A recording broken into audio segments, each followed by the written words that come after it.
Hi everyone. This is the second part of a two-part series on my four books. Uh, this part is basically just about my fourth book that I just brought out called Surrender to the Oneness. I hope you enjoy it. Okay, next topic is geometric channeling, and this is an interesting thing. Probably one of the most interesting scientific things I know about. It's about how vibrations and frequencies can be channeled with fractals. And Nissim Harriman talks about this quite a bit on his videos. You can go to look at them again, as I said. And it occurs because the vortex spins, and these fractals change the spin in certain ways, and they organize it. So nobody really quite understands this thing, I don't believe. But we know that now we can make a car or a person work better with these fractals. And we're talking about two-dimensional fractals. Now, we don't know about three-dimensional fractals yet. What can, I mean, that's way heavy duty. What would three-dimensional fractals do? I don't know, but two-dimensional fractals will change lots of things, and including your health, in ways that you could not possibly believe. I mean, Rich can get rid of cancer, heart disease, MS, virtually anything, and often in just an hour or two. I've watched him cure people of malaria in an hour, and it never came back. That was it. Gone once. So this expansion contraction process that occurs within the vortex that can be altered with this geometry is rather incredible. All right, next topic is time. And I talked about time earlier, but time is not really linear. We assume it's linear because that's the way we measure it and everything, but it's really not. We assumed it for, 300 years. Some people say thousands. I don't know, sundials, whatever. And it's considered independent of consciousness, but that's not true either. And that's really the point. If you've been involved in a serious accident, say your car turned upside down and you started to burn and you almost died, you realize that, and everybody says it, and it's true, that time slows down. And it slows down so that you get to see things happen at a rate that nobody else does. And if time isn't only important to you, how do I say this?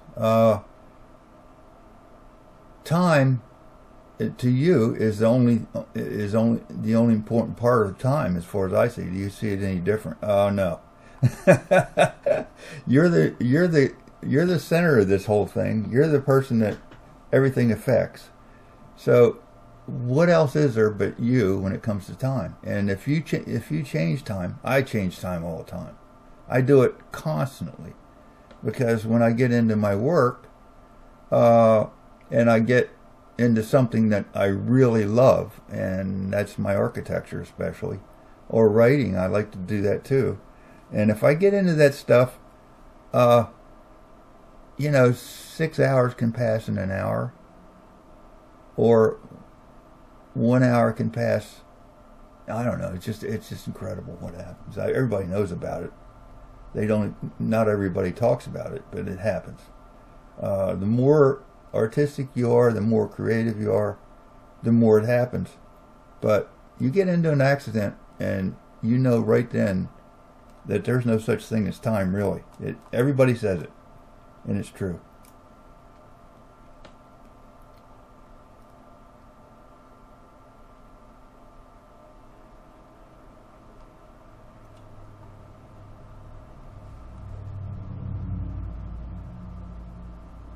It's all about your viewpoint. All right, so what's a God particle? That's an interesting topic. That's my next topic in the book.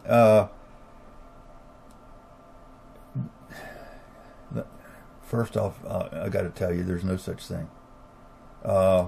They think there is. They want to have it happen. Nissim is absolutely correct. There is no God particle. God particle. It's almost a joke. I guess physicists want to have a God particle, so they invented this Higgs boson particle as a result of their many $1 trillion, whatever it is, particle accelerator. But the fact is, they're never going to get it. Never going to get a God particle. God is not a particle. God is love. It's nothing you can put your finger on. I'll tell you that right now. But it certainly is real. And when you've experienced it, you know it. There's no getting around what God is once you've experienced it. And these guys are all in their heads, so it's going to be a while.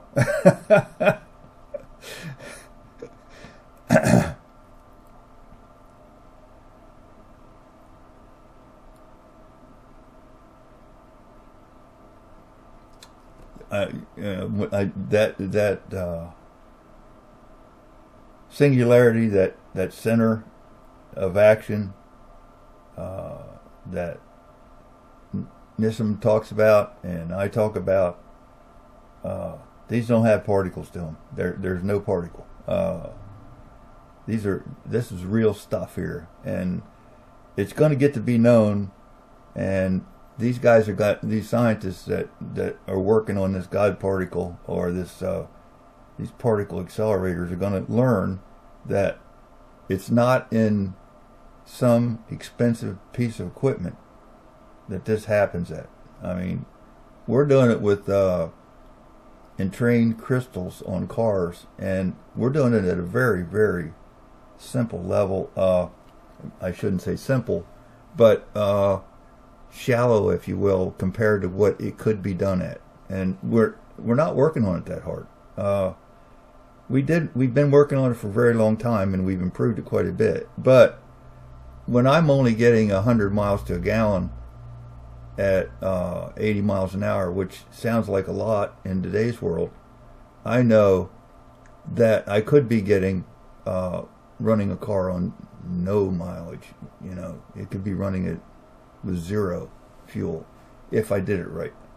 It's just that, first off, I don't want to do it that well, because if I did, I'd probably get shot. But it's going to take a lot of work. It's going to take a lot of creativity and time, when we could be working on biology, and biology to Rich, and it is to me too. I got to tell you, what's important to me is people, not some stupid car. But cars are important, and they always will be. Not always will be in terms of cars, but transportation will always be important, and we got to. It gets right down to the bottom of the stack. You get down to bacteria and the most basic of life forms with single-celled animals and whatever. They're all working very hard to stay alive, and they're all individuals, and they all have a degree of creativity to them, and they're learning, and they're all in the same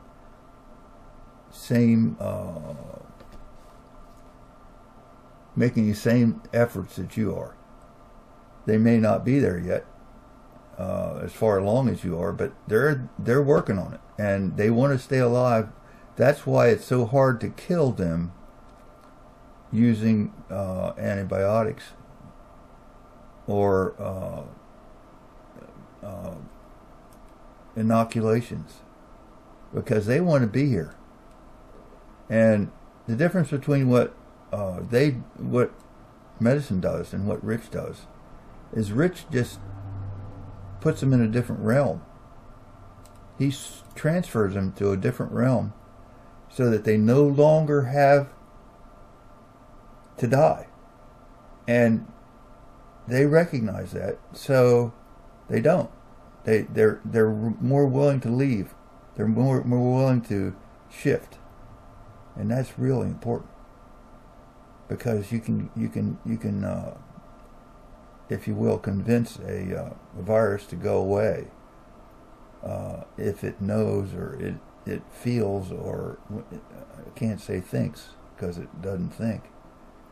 But if it recognizes that it's not going to die, it's more willing to leave. It's more willing to leave your body, and that's what he's doing. So it's a much more healthy way to look at things, to not kill them. Antibiotics, drugs, they all try to kill things. It's like our society in general. We're all struggling to kill each other to get ahead, and that's not how it works. Not works best. Sure, medicine heals people to some degree. It may not heal them for long, but it heals them. Second, matter is unconscious. Well, not true. Virtually all matter has a degree of consciousness to it. Minerals have a degree of consciousness to them. They change according to rules, and they're on the path to total consciousness, just as you are. I know that's a little hard to grasp, but it's a fact.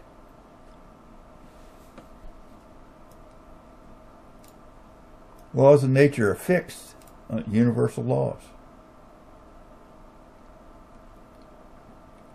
But the physics can change. Physics changes, even though we swear up and down it doesn't. And we have these physical laws that can't be broken, as Sheldon discusses. Just as love changes over time, physics changes to some degree. It may be subtle. It may be. We may find it's going to be really quick someday. The amount of matter in the universe stays the same.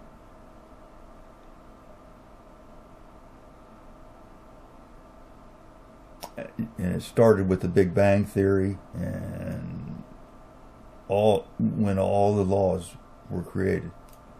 I'm sorry, I don't agree, but no way to prove that one, is there?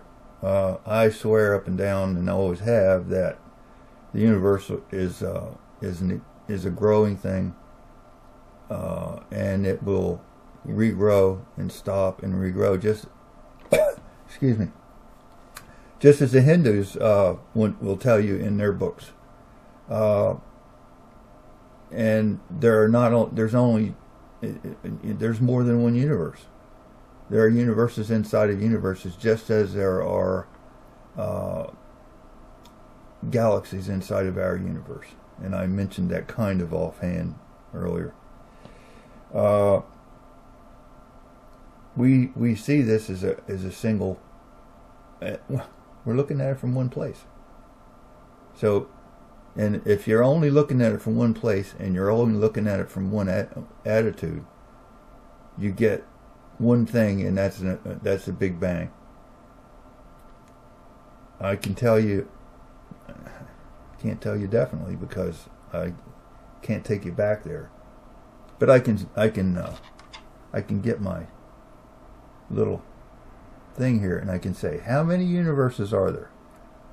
1, 2, and it keeps going. 3, 4, 5. Is it infinite? No. 6. Is it 100? Nope. It's less than 100. So that's how it works. That's how you can do this.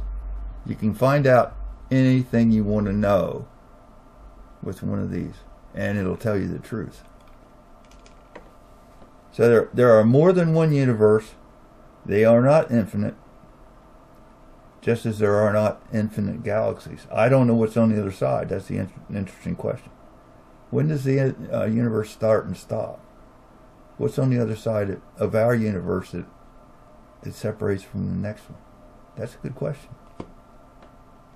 We're not going to get that answer. And how does are the rules the same in each one? Probably not. The physical rules probably change with each universe. And some universes may be very, very small compared to ours. Or they may be huge compared to ours. I don't know. Nobody knows that one. Most people don't even think that there's more than one universe. To me, that's... if you go back far enough in our current science, before the Big Bang Theory got to be a theory, there were many theories about infinite universes. So all of a sudden we came up to this one Big Bang Theory in, what, 1960, 70, whatever it was. And I can remember as a child talking about these other theories, and there were 10 of them when I was in 7th grade or 8th grade. Now there's only one. Everybody has agreed that this is the way science works. It's basically a as I said, it's a religion, and our religion now is that there's one universe, and it's going to stay that way for quite a while because there's a lot of money involved. Once you get science gets into a certain thing, like medicine has gotten into, there's a lot of money invested in this thing. People go to school, they have educations that they have to defend. They're not going to give them up. What good is a doctor in physics if your physics is no longer valid? What good is a doctor in an MD when your medicine is no longer valid? How hard is it going to be for you to give that up? These are pretty good questions, I think. I don't think very many people are ready to answer them, especially doctors and physicists. Okay. The laws of nature are fixed universal laws. I talked about that. The amount of matter in the universe never changes. I talked about that. Nature is purposeless. The evolutionary direction or purpose has nothing, and is the same, and nothing changes. Kind of crazy. Nature's very purposeful. Everything it does is with a purpose. Everything it does is with a purpose. I don't think that's pretty hard to argue about. You're here for a purpose. You came here for a purpose. You will leave here with a purpose. And you will come back here with a purpose. You are not going to go away. You are a conscious being, and you will always be that.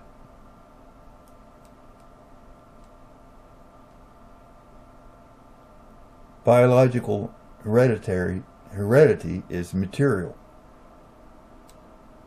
And all that you get is in your genes. Well, we already proved that's not true. Epigenetics proves it's not true. Watch people in the videos with Dr. Lipton. Tell me they didn't get better.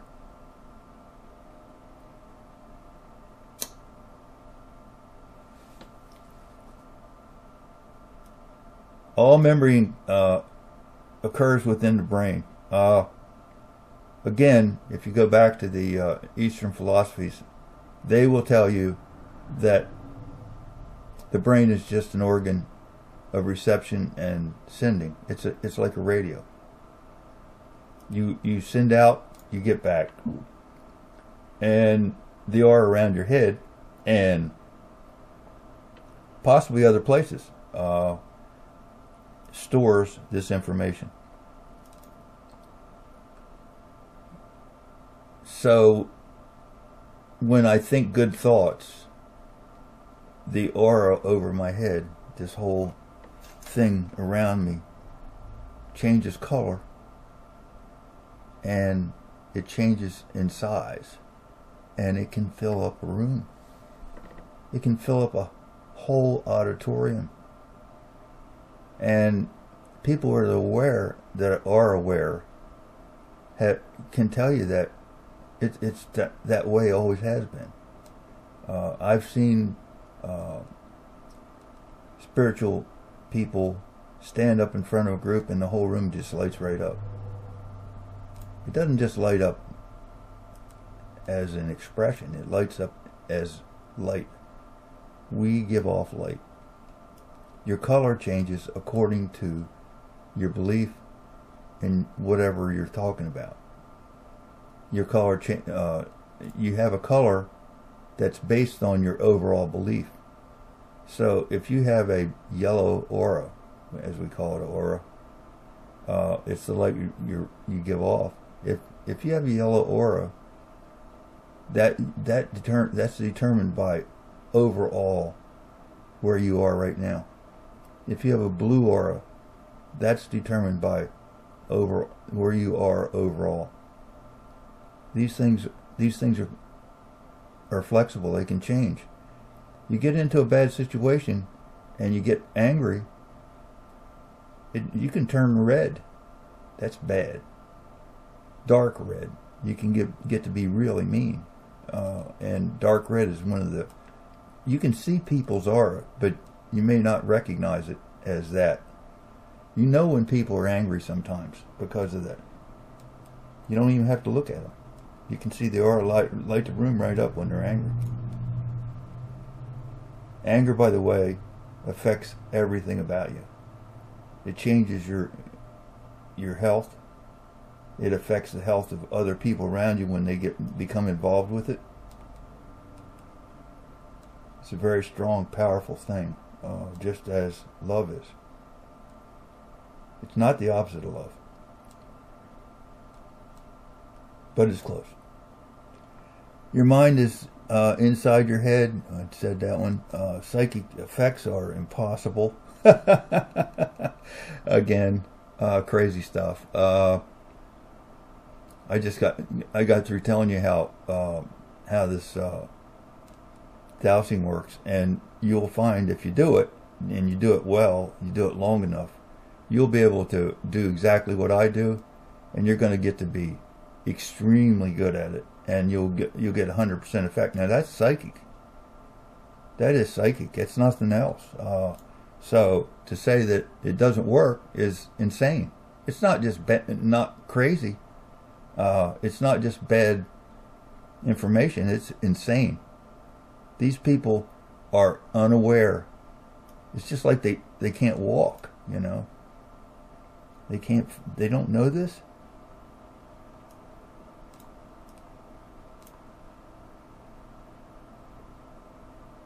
I was saying thoughts and their effects can occur at a distance. Now the U.S. government thought otherwise, and they were willing to spend a lot of money to train these guys to do this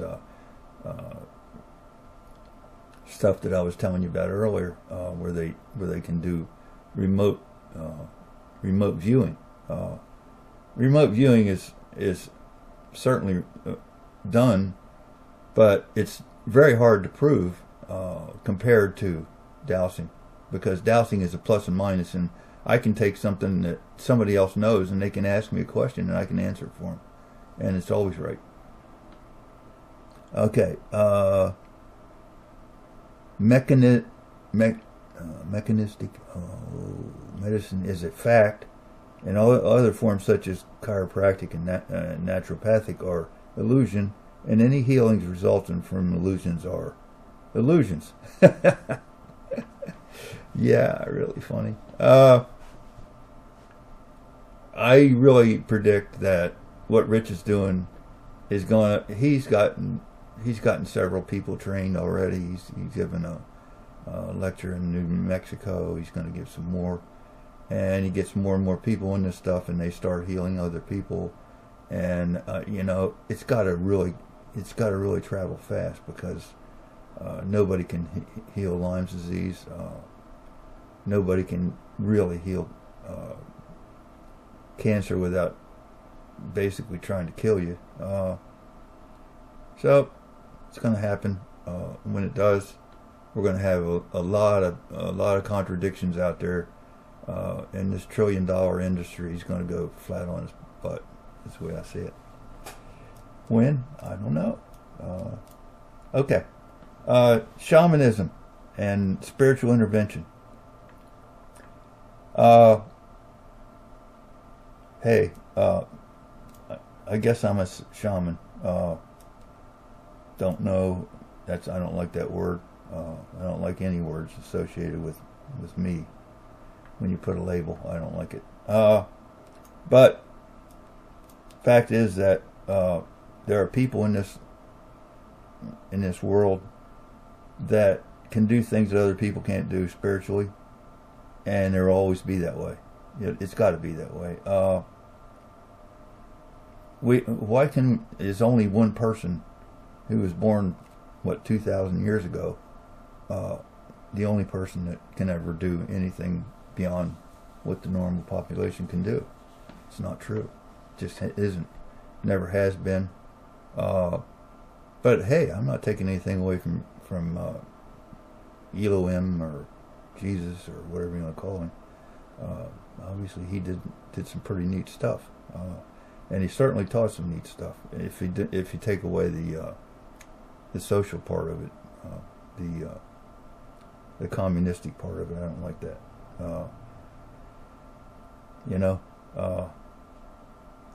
I don't know what those money lenders were that they turned the tables on, but maybe they were really that bad. I guess I have to leave it up to him to decide.